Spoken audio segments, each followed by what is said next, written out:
Bienvenidos a Tiempo de Letras. En el programa de hoy conoceremos al profesor Hernán Toro, vinculado a la Escuela de Comunicación de la Universidad del Valle, y hablaremos un poco acerca de su libro Ceremonias Privadas. Bienvenido, Hernán. Muchas gracias. ¿De dónde surge este libro? Bueno, este libro surge yo diría básicamente de lo que han surgido todos los libros que he escrito. Es la necesidad frente a mí mismo de contar historias que de alguna manera me invaden, por decirlo de alguna forma, y que necesito escribir. No, con esto estoy queriendo decir de que mis libros no, por lo menos yo creo, no parten de una especie de necesidad de orden social. ¿Cuál es el sentido del título del libro, Ceremonias Privadas?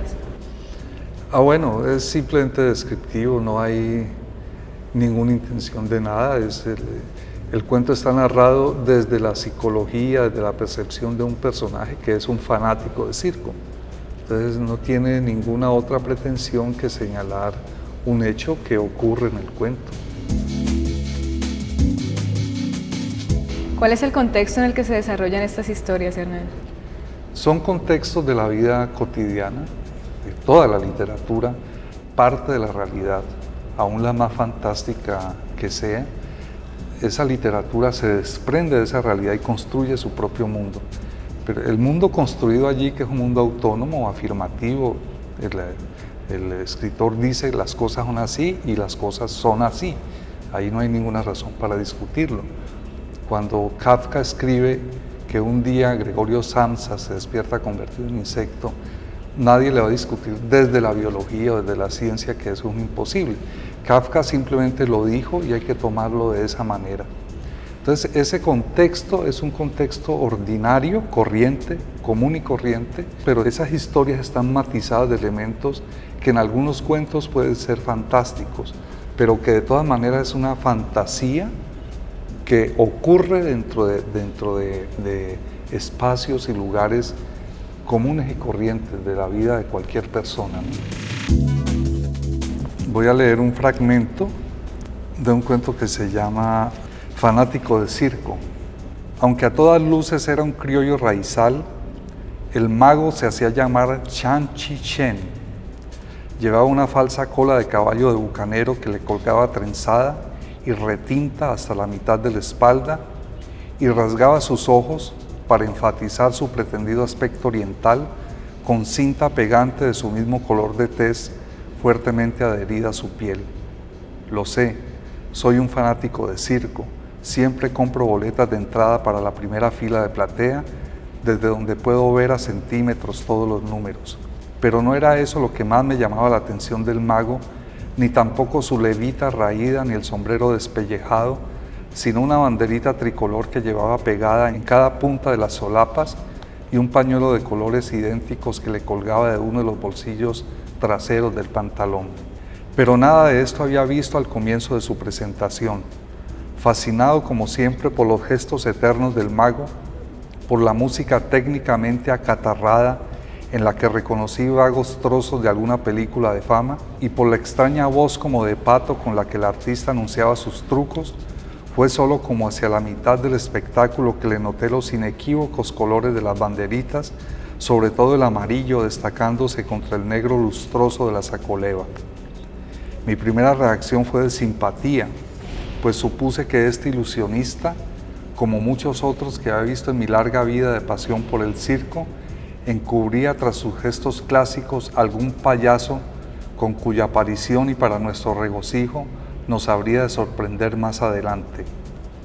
Pero cuando silenció con dos palmadas secas y autoritarias la fanfarria y anunció con su voz aflautada: señoras y señores, niños y niñas, muy queridísimo público, expresión tipo con la que siempre precedía el despliegue de sus pases, que daba inicio al último de sus actos y que pedía el máximo de silencio porque esta sería la primera vez que habría de intentarlo y nuestras vidas corrían peligro, la suya y las nuestras, comprendí que ese mago era serio y ya no reí más porque no hay nada en la vida más serio que un mago serio, y sus palabras me resonaron en el espíritu como sordas y solemnes campanadas de advertencia que me hicieron recordar las veces en que había sido testigo de mutaciones irreversibles y de errores irreparables, prodigios circenses de cuya veracidad, por lo demás, soy capaz de dar fe ante cualquier tribunal humano.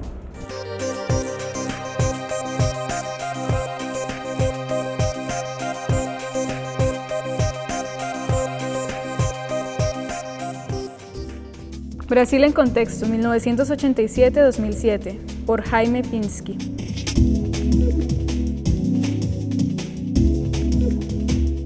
Este libro representa una excelente introducción para el lector interesado en conocer lo que ha sucedido en Brasil en los últimos 20 años o más, durante el llamado periodo de la redemocratización, posterior a la finalización del régimen militar en 1985.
Tiempo de letras. Viernes 9 p.m., domingos 8 p.m.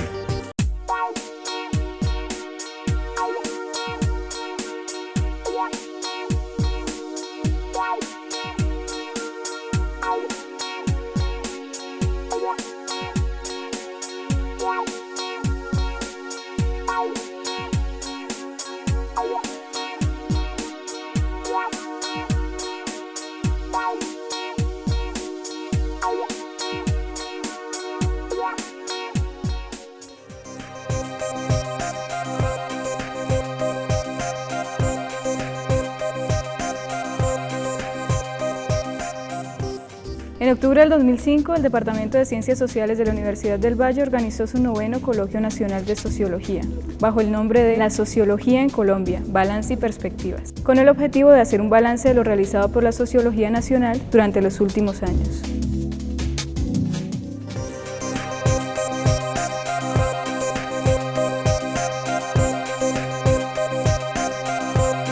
¿Cuáles son los autores o el autor que ha influenciado el desarrollo de estos textos? Nunca nadie lo ha visto, pero bueno, aprovecho para decir que el mago se hace llamar Xiang Qichen, y Xiang Qichen es el nombre de un mago en una historia de Jorge Luis Borges y Adolfo Bioy Casares, que cuentan la historia de un mago chino que se llama así. Para mí, Jorge Luis Borges es el gran escritor de referencia, ¿no? Y es de hecho el único escritor que releo. Me parece que Borges condensa en su escritura una percepción de la vida y un estilo y conjuga sentimientos, receptividad a ciertos problemas que son de alguna manera los mismos que yo, por los cuales siento una pasión cierta, ¿no? Y bueno, Borges sin duda está allí. Yo no quiero escribir como Borges, ¿no? Y me parece que Borges es un referente importante. No quiero escribir, sin embargo, como él, como no quiero escribir como ninguno. Yo quiero escribir como yo pueda escribir. ¿Qué relación encontramos entre este personaje, caricatura del texto, y lo que has dicho antes respecto a la temática? La imagen que he tenido siempre de este mago es la de un mago con un vestido que es lustroso por el uso, como los pantalones que de tanto planchar brillan, ¿no? Que la vestimenta, una vestimenta evidentemente que le queda desproporcionada, que usa una falsa cola de bucanero y que los ojos, para que parezcan chinos, acordes pues con su nombre, él los estira, los tensa con unas cintas. Eso lo ve el personaje desde el borde, porque está justamente en el borde. El público que está viendo al mago pues no alcanza a ver este detalle porque se encuentra a una distancia y no lo permite. Pero entonces eso, es un circo pobre. Lo que me interesa señalar es eso justamente, que es un circo pobre. Los leones serían leones desdentados, los caballos tendrían ataduras, la gente en el circo viviría contradicciones muy fuertes, peleas como de vecinos de barrio. Y es eso, más que el deslumbramiento del gran circo o de presentar un mago al que todos los trucos le salen bien, o presentar una persona exitosa, me interesa más es mostrar ese otro aspecto de la vida de un circo a través de un mago y los trucos que él hace. Entonces, si digo que el trasfondo es lo que ya dije, de miserable de la vida, de todas maneras, siempre hay otra cara de esa moneda que es la crítica a una situación como esa. Si el circo se presenta como una alternativa de goce pasajero, es una forma de crítica a la ordinariedad de la vida corriente. Entonces, me parece que este personaje, y en general el cuento, habría que pues conocerlo en su totalidad, lo que manifiesta es, por un lado, mostrar las condiciones precarias de un circo y de un pobre mago, de un pobre circo, de un pobre pueblo, pero al mismo tiempo una cierta alegría de vivir que tienen quienes asisten allí a las ceremonias privadas.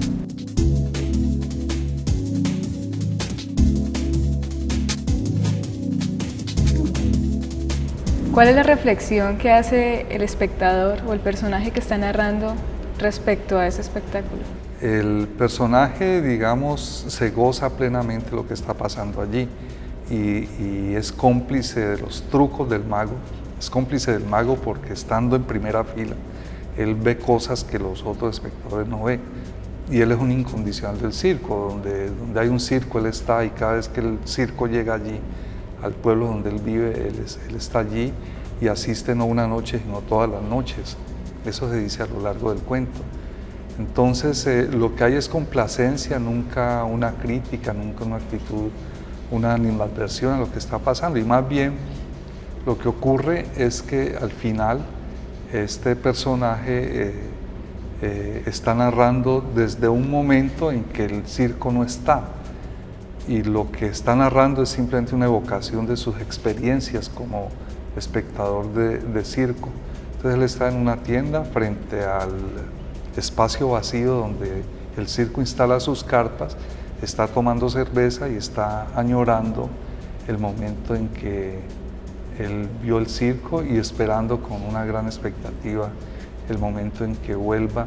Pero el ambiente es desolador porque en ese campo donde el circo se instala, lo que hay en ese momento es aguas estancadas, zancudos, pobreza, en fin, el lugar preciso para que un circo de esta naturaleza se instale.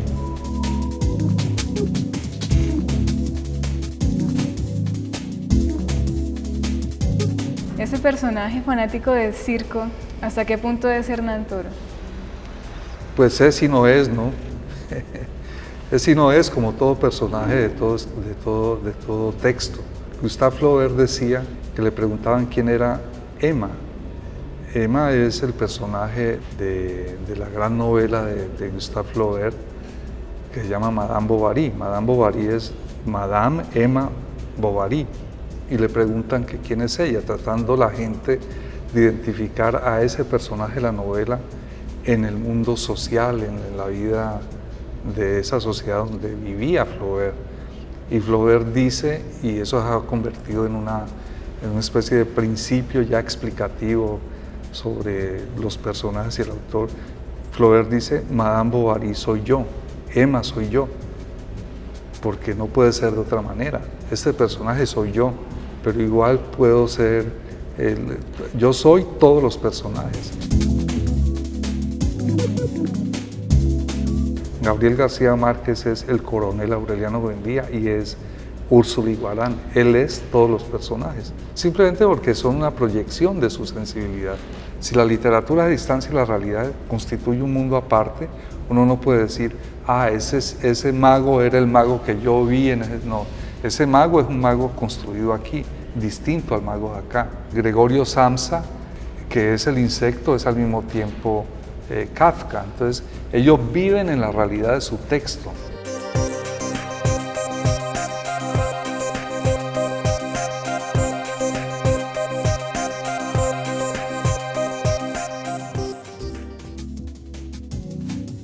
Escritoras colombianas del siglo XIX por Patricia Aristizábal Montes. Escribir conscientemente como mujer es un proceso tardío y al que se ha denominado literatura feminista. Constituye una opinión moderna en el tratamiento de la literatura.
Tiempo de Letras. Viernes 9 p.m., domingos 8 p.m.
Universidad del Valle, 60 años, 1945-2005, Luis Aurelio Ordóñez Burbano. Aportar a la reconstrucción de la memoria de la Universidad del Valle durante el periodo de junio de 1945 y junio del 2005 constituye el objetivo central del libro, una tarea dispendiosa si se tiene en cuenta que se trata de un proceso que fluye de manera compleja.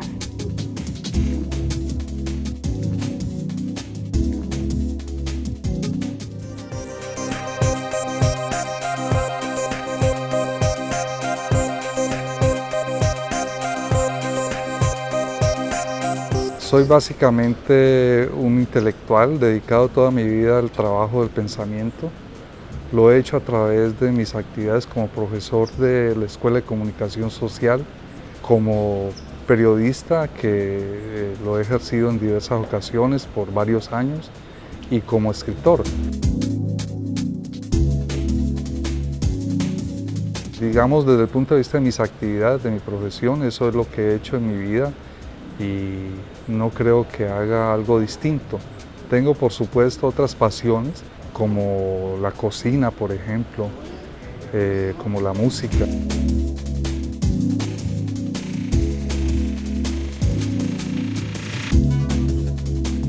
recuerdo que estando en quinto de bachillerato escribí un poema que fue leído en clase de literatura con un profesor que se llamaba Omar Velázquez, y él celebró mucho esto, y en ese momento yo me sentí muy orgulloso de que celebraran un poema mío. Yo de alguna manera intuí que algo de mi vida estaría relacionado con la literatura. Y bueno, seguí escribiendo cosas y al entrar a la universidad seguí escribiendo.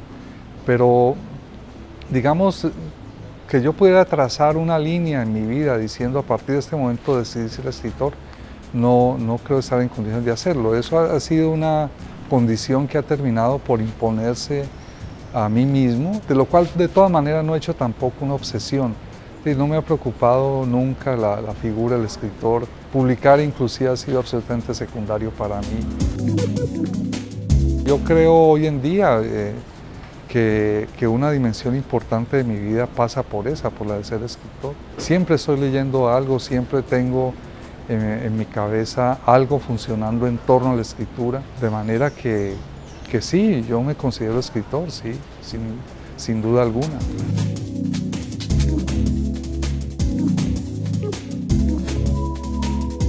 Yo nací en Tuluá en 1948, en enero.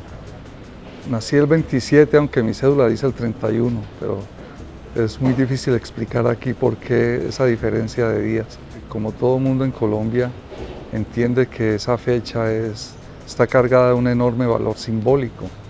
1948 es el año del asesinato de Gaitán y es el año en que, por lo menos pues para los libros oficiales, comienza el terrible periodo de violencia llamado así, la violencia, y que luego terminaría siendo pues el terrible infierno que estamos viviendo hoy en día.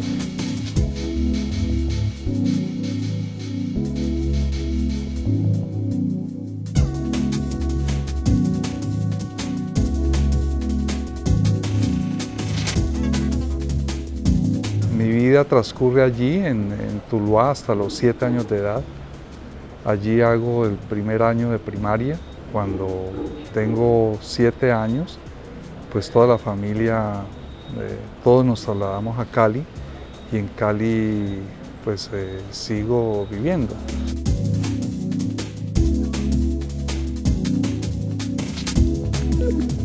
Hay dos grandes recuerdos que vienen a mi memoria cuando pienso en la infancia mía en Tuluá. Por un lado, la enorme primacía de lo natural, de la naturaleza, de la fuerza de los ríos, lo del campo, los bosques, los árboles, la lluvia, ¿no? Siempre muy presente allí. Recuerdo sobre todo la fuerza del río Tuluá atravesando la ciudad. Es muy ancho el río allí, entre borde y borde puede haber, no sé, 60 metros, algo así. Cuando había grandes lluvias, el río bajaba y ocupaba todo el espacio del río y arrastraba árboles, cadáveres de animales, en fin. Y el otro gran elemento de memoria que acude a mí cuando pienso en Tuluá es la violencia, ¿no? De niño me tocó ver cosas atroces, asesinatos, me tocó ver cadáveres traídos desde las montañas en costales sobre caballos, me tocó ver arrastrar gente tirada por caballos, en fin, tengo el sentimiento como de una gran oscuridad, como de una gran violencia, como de un gran dolor y como de un gran miedo.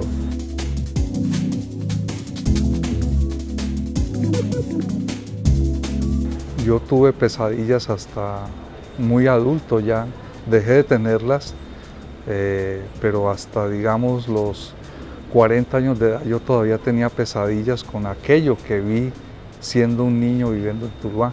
Muy seguramente están allí, todavía en mi inconsciente de alguna manera afloran en todo lo que yo hago, porque esas son cosas que digamos se olvidan, entre comillas, pero siempre están allí.